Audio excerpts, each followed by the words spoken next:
자, 우리 이 오늘 본문을 가지고 벌써 4주째 똑같은 본문으로 벌써 4편의 설교를 하게 되네요.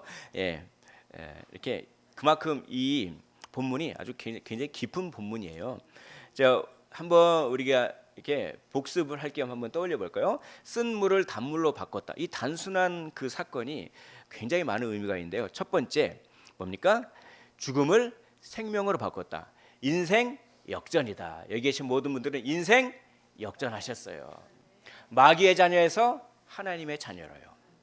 입양되었습니다. 인생 역전입니다. 쓴 물에서 단물이 되셨단 말이죠. 자, 두 번째 뜻은 쓴 원망, 쓴 생각. 원망이라고 하는 쓴 생각을 감사와 찬양으로 바꾸신 사건이에요. 여기 계신 모든 분들은 예수님께 집중하게 된다면 원망이라고 하는 쓴 생각이 변해서 감사와 찬양이 될 줄 믿으시기를 원합니다. 예수님께 집중하면 감사, 세상 것에 집중하면 불평. 왜냐하면 세상 것은 만족이 없기 때문에. 그래서 다음이 있잖아요. 다음, 그 다음 그렇잖아요. 그러나 예수님께 집중하면 감사와 찬양인 것이죠. 그리고 세 번째, 바로 하나님이 없다고 하는 쓴 생각을 고치셔서 하나님이 살아계신다. 이렇게, 그렇죠? 하나님이 살아계셔서 여기 계신 모든 분들의 인생을 개입하시고 합력하여 선을 이루시는 줄 믿으시기를 원합니다. 그럴 때 두려움이 사라집니다. 그럴 때 불안이 사라집니다. 왜냐? 하나님은 살아계셔서 항상 우리를 견인해 주시고 인도 보호해 주시기 때문에 그렇습니다. 이 세 가지를 그렇게 우리가 3주에 걸쳐서 말씀드렸습니다. 근데 하나 더 있어요. 오늘 네 번째입니다. 이 네 번째, 이걸 알기 위해서 우리가 24절과 25절을 한번 깊게 생각을 해봐야 됩니다. 24절, 백성이 모세에게 원망하여 막 원망을 합니다. 이르되 우리가 뭘 마실까? 마실 게 없어. 막 그러면서 25절, 모세가 여호와께 부르짖었습니다. 하나님, 마실 게 없습니다. 쓴물입니다. 이거 어떡합니까? 염분이 너무 많아서, 철분이 너무 많아서 짜다 못해 쓴맛이 납니다. 이거 어떻게 합니까? 그러니까 여호와께서 한 나무를 가리키시니 그가 물에 던지니 물이 달게 되었더라. 근데 24절과 25절 사이에 뭐가 빠져 있나요? 뭐 빠져 있죠? 안 빠져 있습니까? 빠져 있습니다. 책망이 빠져 있어요. 책망이. 원망을 한 번 한 게 아니라 여러 번 했습니다. 그러니까 모세가 바로에게 찾아가 가지고 이스라엘을 내보내 달라고 하니까 바로가 노동의 강도를 더 세게 시키잖아요. 그렇죠? 지푸라기를 안 줍고 벽돌수는 똑같이 하라고 하니까. 그러니까 원망하잖아요. 아유, 모세 너 때문에 우리가 중노동하게 됐어. 그때도 책망 안 하세요? 그리고 뭡니까? 애굽을 기적적으로 탈출하게 만드시고 그 노예에서 자유를 베풀어 주시고, 근데 좀만 가니까 홍해가 있어요. 홍해가 있는데 뒤에서 누가 쳐들어옵니까? 죽이려고 그 애굽 군대가 막 쳐들어옵니까? 그때 또 원망을 또 해요. 아니 하나님, 앞에는 홍해 바다가 있고 뒤에는 애굽 군대가 쳐들어옵니다. 어떡합니까? 우리를 그냥 여기서 죽게 하실 겁니까? 막 원망해요. 근데 하나님은 책망을 안 하세요. 근데 지금 그러니까 하나님께 홍해 바다를 쫙 갈라주셨어요. 책망하는 대신. 그래서 막 그 바다가 마른 땅이 돼가지고 그렇죠? 그렇게 가지고 막 건넜어요. 물이 벽이 됐어요. 아주 그냥 기상천외한 그런 경험을 했습니다. 그리고 광야에 들어갔어요. 근데 물이 없어요. 물을 발견했는데 쓴물이에요. 그러니까 더 원망하는 겁니다. 원망할 때 왜 이렇게?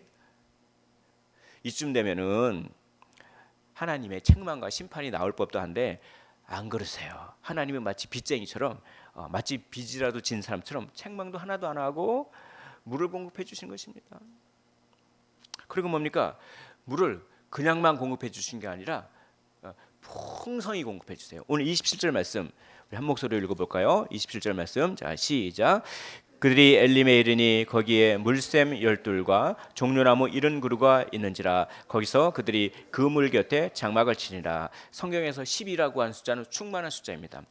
10이라고 하는 숫자, 10이라고 하는 숫자도 충만한 숫자입니다. 7이라고 하는 숫자도 충만한 숫자예요. 그러니까 물샘 12, 충만한 물을 공급해 주셨다. 그리고 종려나무 70그루, 7 곱하기 10, 충만하다 이거죠. 충만하게 물을 공급해주고 충만하게. 아니 그렇게 원망을 많이 하는데 무슨 마치 하나님이 빚쟁이처럼, 그렇죠? 충만하게 오히려 공급해 주시는. 그래서 우리는 하나님의 성품을 알 수가 있습니다. 하나님은 오래 참으시는 분입니다. 오늘 본문에서 우리가 배워야 될 네 번째, 오래 참는 것을 배우는 것입니다. 오래 참는 것을. 이 말씀을 준비하면서 진짜 많이 부끄러웠어요. 참을 줄 몰라요. 참을 줄. 왜 이렇게 참을 줄 모를까? 참는 비결은 뭘까? 궁금하면 좀만 기다려 주십시오. 좀만 기다려 주십시오. 일단 그 하나님께서 오래 참으신 이유가 뭘까요? 원망을 그렇게 하는데 하나님께서 이거를 원하셨어요. 이스라엘 백성이 하나님의 사랑을 알아주기를 원하셨어요. 하나님의 사랑을 경험하고 깨닫게 그걸 원하셨어요. 사랑은 무엇입니까? 눈물의 씨앗입니까? 성경은 뭐라고 합니까? 사랑은 오래 참고. 그렇죠. 사도 바울이 사랑을 설명할 때 가장 먼저 말하는 게 오래 참는 거예요. 그러니까 그만큼 오래 참는 것이 사랑을 드러내는데 가장 중요하다는 거예요. 맨 처음에 얘기했으니까. 오래 참으면 사랑이 전달됩니다. 오래 참지 못하면 아픔이 전달됩니다. 사랑을 전달을 많이 하셨습니까? 아픔을 전달을 많이 하셨습니까? 참 그래요.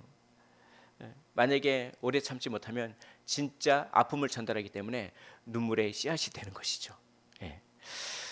이 오래 참으시는 하나님의 모습을 통해서 이스라엘이 하나님의 사랑을 경험하는 것을 하나님이 기뻐하셨어요. 그러니까 오래 참으시는 것이죠. 그래서 풍성한 물을 공급해 주고 풍성한 그 사랑을 공급해 주시잖아요. 근데 또 궁금해요. 그러면 하나님은 왜 이스라엘이 하나님의 사랑을 경험하시기를 원했을까요? 여기서 아주 깊은 의미가 있어요. 그건 말이죠. 하나님의 뜻과 계획을 이루시기 위해서 그래요. 그 계획은 뭐냐?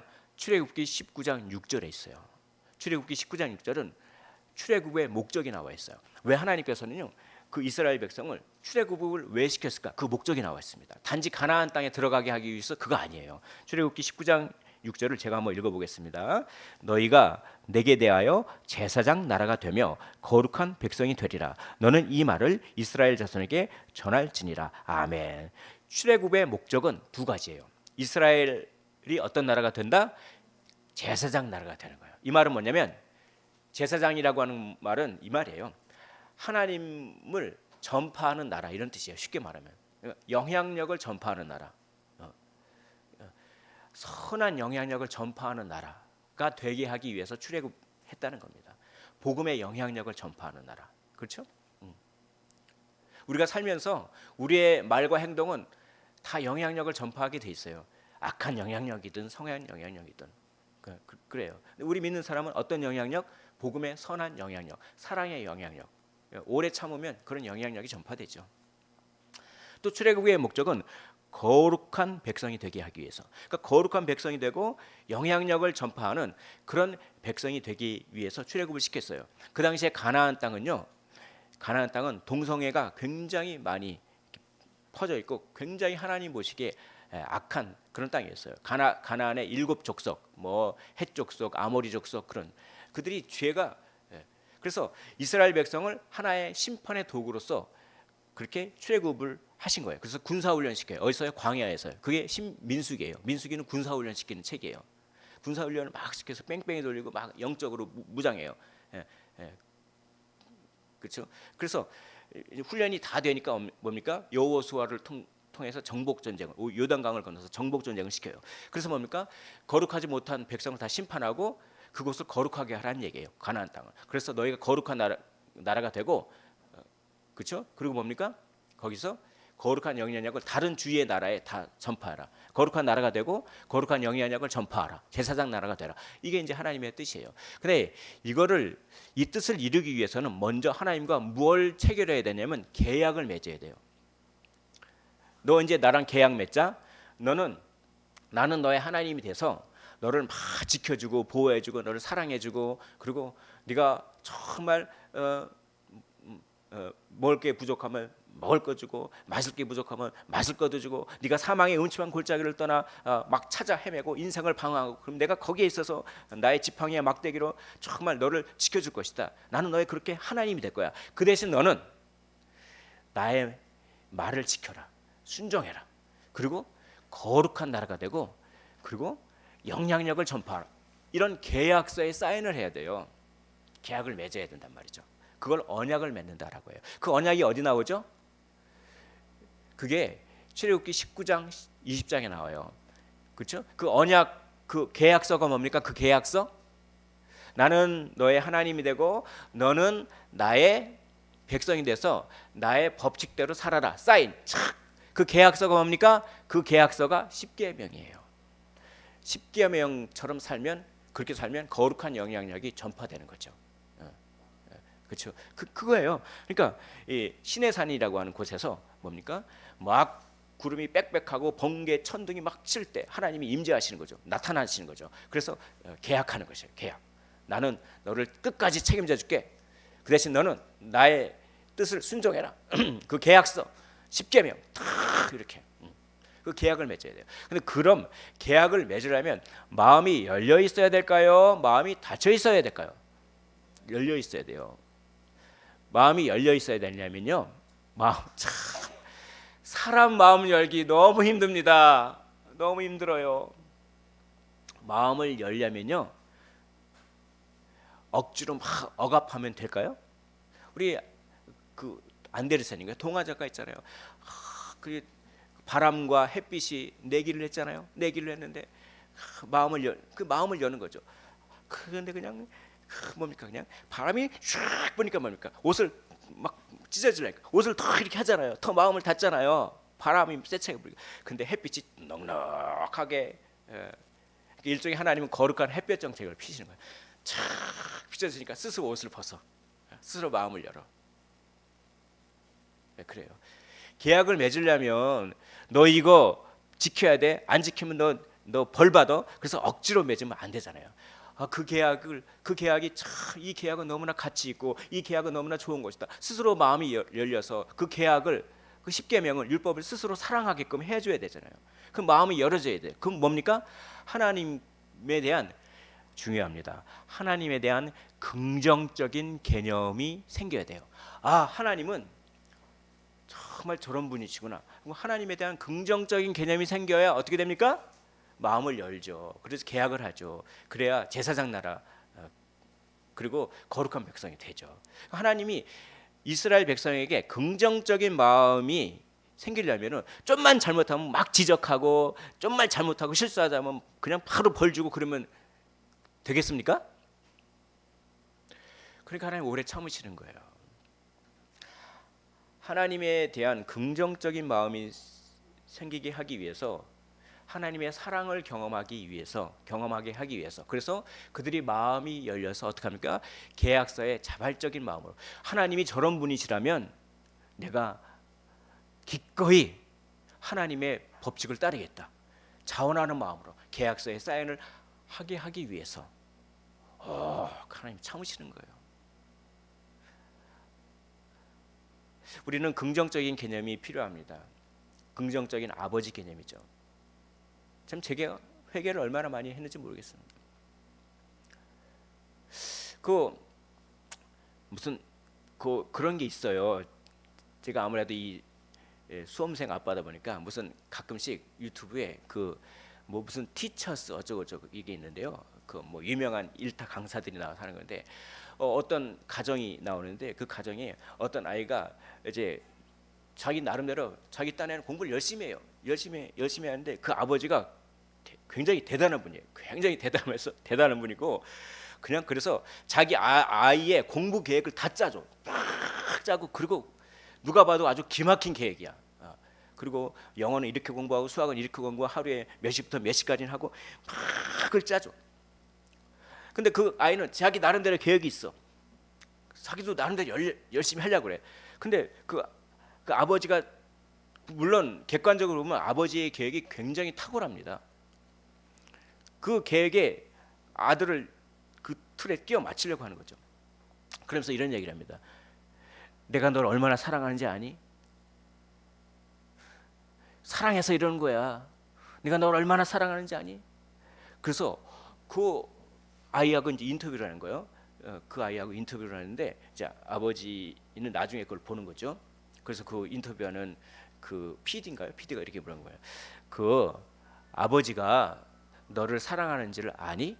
그러니까 그 아이가 대답을 해요. 네, 아버지가 나를 사랑하는지는 압니다. 그런데요, 사랑이 느껴지지는 않아요. 이게 되게 충격으로 다가왔어요. 그러니까 아버지가 자기를 사랑하는지는 알지만 사랑이 느껴지지는 않는다는 거예요.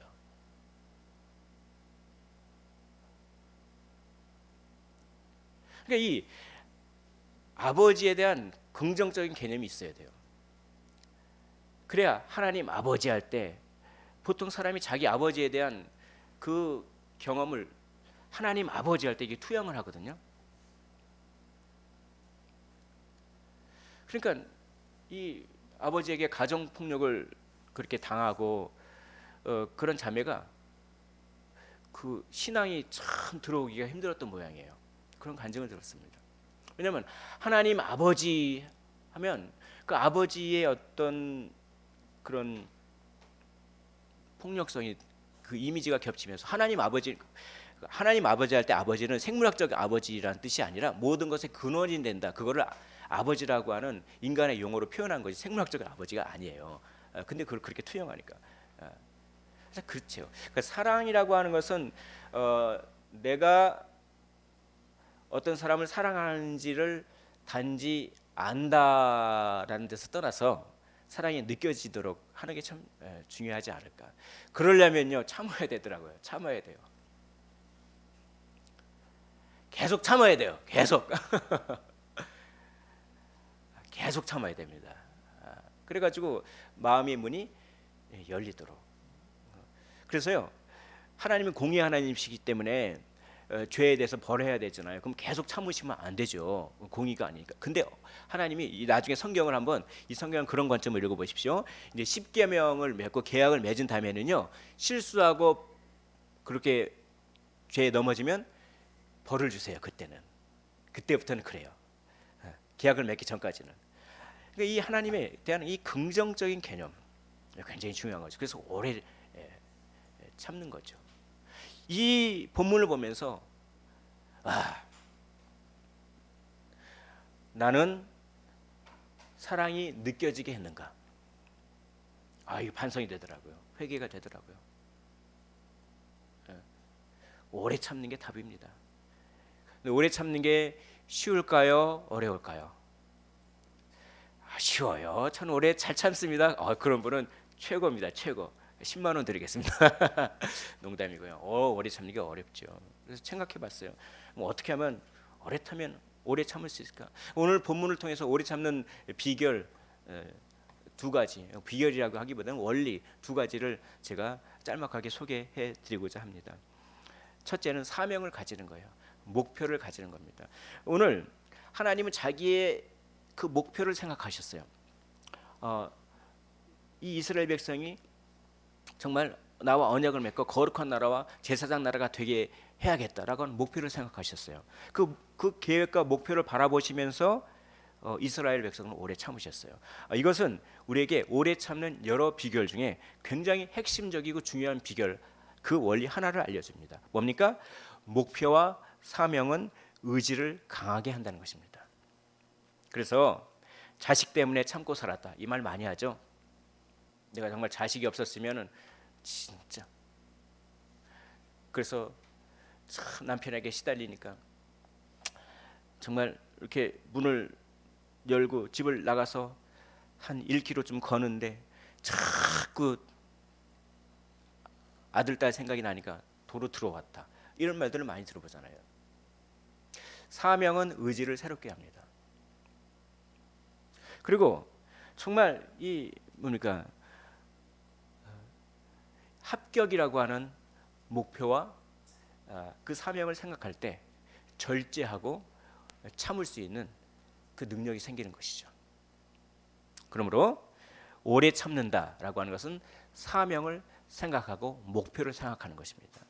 우리의 사명과 목표는 하나님의 나라인 것이죠. 거룩한 영향력이 전파되는 것입니다. 우리가 참지 못할 때는 악한 영향력이 전파되고, 우리가 참으면 선한 영향력이 전파됩니다. 이 목표를 늘 생각하라는 것입니다. 그러면 참을 수 있어요. 이 참지 못하는 순간 어느 순간이냐? 순간적으로 그 상황이 너무나 눈에 크게 들어와서 나의 가치, 하나님 나라라고 하는 목표가 순간적으로 뇌리에서 사라질 때, 그때 못 참아요. 그래서 성경은 목표 의식을 가지라고 얘기합니다. 오늘 그 행군 나팔 소리에 이 찬양했잖아요. 그게 사도행전 20장 24절을 반영하는 건데요. 내가 달려갈 길과 주 예수께 받은 사명 곧 하나님의 은혜의 복음을 증언하는 일을 마치려 하면은 나의 생명조차도 조금 더 귀한 것으로 여기지 아니하노라라고 이야기하게 되는 것입니다. 빌립보서 3장 14절에 바울이 표대를 향하여, 목표를 향하여 목표 의식을 가지라는 거죠. 목표가 없으면 사람이 방황하고 되는 대로 살아요. 표대를 향하여 그리스도 예수 안에서 하나님이 위에서 부르는 부름의 상을 위하여 마치 달리기 선수가 결승점이라는 목표를 향하여 달리기를 몰두하는 것처럼 달려가노라 라고 얘기하고 있습니다. 목표와 사명에 집중할 때 오래 참는 열매를 맺는 것입니다. 반대로 목표와 사명을 잊어버릴 때 참지 못하고 포기를 해버리거나 화를 내거나 이를 그르치게 되는 것입니다. 오래 참는 비결 두 번째, 하나님의 사랑을 경험하는 것입니다. 여러분, 오래 참는 것은 사랑의 속성이에요. 그래서 사랑은 오래 참는 것으로 시작된다고 말씀드렸죠. 그 말은 사랑을 경험하면 오래 참을 수 있다는 얘기가 됩니다. 이 원리를 사도 요한은 이렇게 요한일서 4장 11절에서 말씀합니다. 사랑하는 자들아, 하나님이 이같이 우리를 사랑하셨은즉 우리도 서로 사랑하는 것이 마땅하도다. 우리도 서로 사랑하는 것이 마땅하도다. 서로 사랑한다고 하는 것이 마땅하다고 하는 그 의지가 어디서 생깁니까? 우리가 하나님이 우리를 이같이 사랑했다라고 하는 하나님의 사랑을 먼저 경험하면 그것을 통해서 서로 사랑할 수 있는 힘과 능력이 생긴다라는 이 원리를 얘기하는 겁니다. 그러면요, 하나님의 사랑을 경험해야 오래 참을 수 있는데, 그럼 어떻게 하나님의 사랑을 경험할까요? 한마디로 말해서 기준을 바꾸면 됩니다. 우리 한번 따라해 볼까요? 기준을 바꿉시다. 시작. 기준을 바꾸면 사랑하게 됩니다. 왜 오래 못 참는지 아십니까? 내 기준을 저 사람에게 적용하려고 그래서 오래 못 참는 거예요. 나는 치약을 밑에서부터 짜야 되는데 그게 내 기준인데 너는 왜 치약을 아무렇게나 위에서부터 뚝 짜가지고 내가 정리하게 만들어? 그렇죠? 기준을 바꾸면요 사람이 넉넉해져요. 사람은 다 자기만의 기준이 있습니다. 우리가 못 참고 화를 내고 하는 건 기준과 기준이 부딪히는 거예요. 기준을 바꾸면 어떻게 됩니까? 기준을 바꾸면 오래 참을 수 있어요. 기준을 바꾸면 그 기준은 무엇이냐? 그 절대 기준은 성경입니다. 성경의 기준에 나를 평가하는 겁니다. 그러면 어떤 현상이 벌어지냐? 회개가 나와요. 하나님의 절대적인 기준으로 볼 때 내가 이 세상 역사상 가장 끔찍한 죄인이라고 생각했던 사람보다 내가 더 끔찍한 죄인임을 발견하게 되는 것이죠.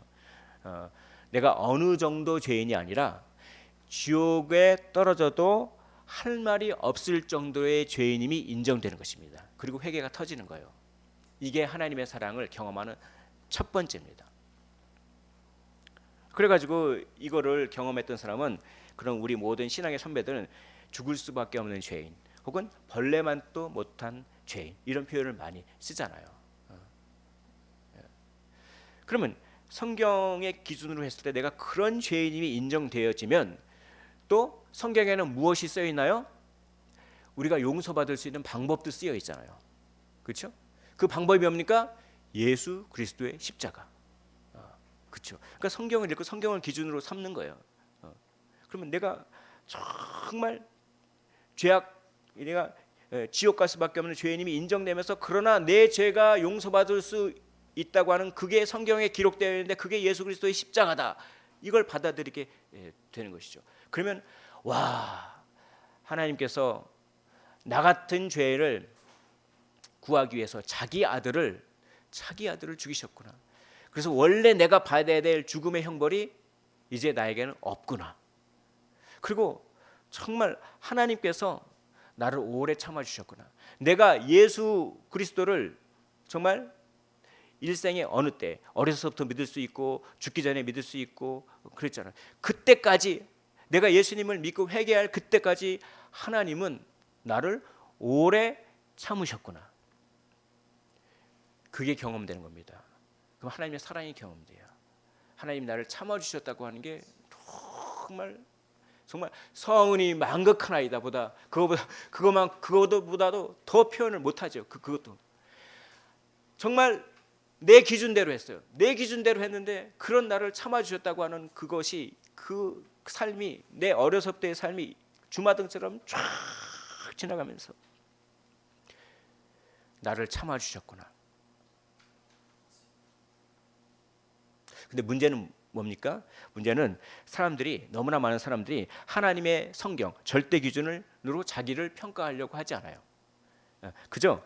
자기 자신의 나름대로의 상대적인 평가로 내가 어느 정도 죄인이지만 뭐 꽤 괜찮은 면도 있어. 그래서 내가 착한 일을 지금보다 조금 더 많이 하면 내가 죽어서 좋은 데 가겠지. 여러분, 착한 일에서는 절대로 구원받지 못합니다. 나는 지금 굉장히 가치 있는 일을 하고 있어. 그러니까 죽어서 천국이라고 하는 곳이 있으면 거기 가겠지. 만약에 천국이 없어도 좋아. 나는 가치 있는 일에 내가 지금 헌신했고 내가 죽은 뒤에 내 가치 있는 일을 내가 했던 가치 있는 일을 대신 이어서 한다면 나는 영원히 살아있는 거야. 혹은 죽음이라고 하는 것은 어쩔 수 없는 거야. 그래서 죽음을 자연스럽게 받아들여야죠. 대신 살아있을 때 내가 가치 있는 일을 하고 행복하게 살면 돼. 그리고 죽음을 아름답게 받아들이자. 이러면서 자기 나름의 기준과 가치 체계를 버리지 못하는 것이죠. 이것은 사탄이 매우 기뻐하는 인생입니다. 성경은 이런 사람을 자기 가치관을 끝까지 유지하고 성경의 가치관을 받아들이지 못하는 사람을 심령이 가난하지 않은 사람이라고 해요. 반대로 하나님의 가치관을 받아들이는 사람을 심령이 가난한 자라고 해요. 심령이 가난한 자는 복이 있습니다. 반대로 심령이 가난하지 않은 자는 화가 있어요. 그래서 누가복음 6장 25절 화 있을진저 너희 지금 배부른 자여 너희 지금 자기 삶에 하나님이 없어도 만족하는 자여 배부른 자여 너희는 주리리로다.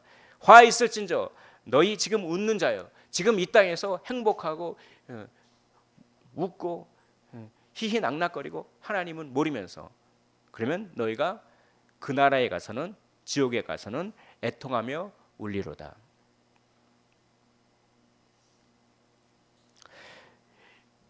그러면 말입니다. 어떻게 하면 하나님의 말씀의 기준으로 자기를 평가하려고 하는 그런 마음이 생길까요? 어떻게 하면 나의 가치관을 포기하고 어떻게 하면 나의 가치관을 포기하고 성경의 가치관으로 살려고 하는 마음은 어디서 살까요? 어디서 들까요? 어디서 그런 마음이 어디서? 이거는 공허함을 느껴야 돼요. 공허함을 느껴야 됩니다. 공허함을. 이거는 하나님이 주시는 마음이에요. 삶을 살아보니까 다 헛된 거죠. 내 가치관대로 살다 보니까 이 너무나 헛된 거예요. 마음 한켠에 구멍이 있어요. 이 텅 빈 구멍이 있어요. 근데 기존의 나의 가치 체계에서는 도저히 채워지지 않는 이 텅 빈 구멍이 있음을 깨닫게 되는 거예요. 아무리 이것저것 찾아 헤매도요. 마음의 구멍을 채울 수 없어요. 그리고 다양한 뭘 많이 해도 마음의 구멍을 채울 수 없어요. 그게 하나님이 부르시는 거예요. 그때 다양한 계기를 통해서 전도자의 전도를 통해서 예배를 통해서 설교 말씀을 통해서 성경 말씀을 읽거나 찬양을 하거나 아니면 교회 안 나가는데 누가 툭 던진 말을 하거나 아무튼 뭔가 이 하나님의 말씀이 부딪혀와요. 선택된 사람은. 그래서 해답을 발견합니다. 내가 이것저것을 해봤는데 전부 다 공허하고 왠지 모를 불안에 시달렸는데 그런데 이 하나님의 말씀을 경험하고 나서는 내 마음에 구멍이 메꾸어지는 것을 경험하게 되는 것입니다. 불안이 사라지게 되는 것입니다. 두려움이 사라지게 되는 것입니다. 그래서 루터가 그렇게 무릎과 양 팔꿈치로 기어서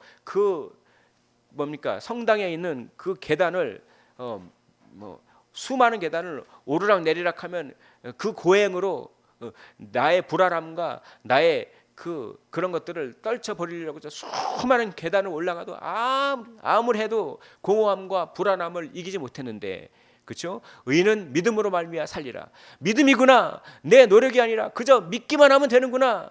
예수님을 붙잡기만 하면 되는구나. 이 말씀이 일생일대에 딱 꽂히자마자 공허함과 불안함이 사라졌습니다. 이걸 경험하셔야 돼요. 여러분, 삶의 공허함이 느낀 거는 굉장히 좋은 징조예요. 왜? 성경을 붙잡을 수 있도록 하나님께서 부르시는 거예요. 누구야? 내가 공허함이라는 감정을 통해서 너를 지금 부른다. 누구야?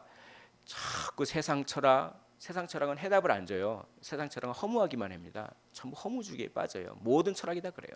세상 철학, 뭐 어디 가서 구술하고, 어디 가서 나무에다가 절을 하고, 네 몸을 학대하고, 뭐 착한 일을 많이 하고, 기부를 몇십억씩 하고, 그래도 너는 마음에 구멍이 있지. 너는 공허하지. 내가 널 이 공허함이란 감정을 통해서 널 부른다. 하나님의 말씀을 받아들여라, 이거죠. 그래서 한번 요약을 해보겠습니다. 요약을 한번 할게요. 하나님의 사랑을 경험하는 방법을 제가 요약해서 말씀드리겠습니다. 먼저 공허함을 경험하셔야 됩니다. 자기의 가치관, 자기 나름대로의 가치관에 대해 거룩한 공허함을 느끼고 하나님의 말씀을 절대적인 기준으로 삼아서 자기를 평가하면 자기가 어느 정도 죄인이 아닌 지옥 형벌을 피할 수 없을 정도로 비참한 죄인임을 깨닫고, 이런 나를 용서하시기 위해 예수님을 십자가에 달리게 하신 하나님의 사랑, 내가 죄를 깨닫고 회개하기까지 오래 참으신 하나님의 오래 참으시는 사랑을 경험하는 것입니다. 그러면서 나를 참아주셨구나. 나를 참아주셨구나. 한번 따라해 볼까요? 나를 참아주셨구나. 시작. 나를 참아주셨구나. 이게 능력이 돼서 나도 참아줘야지. 하나님이 나를 참아주셨군. 하나님이 나를 참아주셨으니 나도 내 자녀를 참아줘야지. 나도 내 이웃을 참아줘야지. 나도 내 성도를 참아줘야지. 나도 참아줘야지. 나도 참아줘야지. 이렇게 되는 것입니다. 만약에 하나님이 오래 참으시지 않았다면 우리는 구원을 받을 수 있었을까요? 아니요. 우리는 죄 짓자마자 바로 심판받았을 것입니다. 그러나 하나님은 우리의 구원을 위해 오래 참으셔서 우리가 회개하고 예수 그리스도를 믿을 때까지 기다리신 것입니다. 우리도 오래 참기 원합니다. 그러기 위하여 두 가지를 실천하십시오. 첫째, 거룩한 목표를 가지시기를 원합니다. 늘 사명을 생각하시기를 원합니다. 둘째, 성경을 삶의 기준으로 삼는 것입니다. 공허함을 이길 수 있는 능력은 성경에서만 옵니다. 성경의 기준으로 자신을 평가하시고 성경에 기록된 십자가 사랑을 의지하시고 또 의지하십시오. 그러면 십자가에 나타난 하나님의 사랑, 오래 참아주시는 하나님의 사랑, 하나님이 나를 오래 참으셨다라고 하는 마음이 활성화되면서 오래 참는 능력이 생길 것입니다. 그래서 쉽게 포기하고 쉽게 화내는 쓴물이 아닌 오래 참아 사랑의 영향력을 전파하는 제사장 나라의 역할을 감당하시기 바랍니다. 주여, 오래 참는 능력을 주옵소서.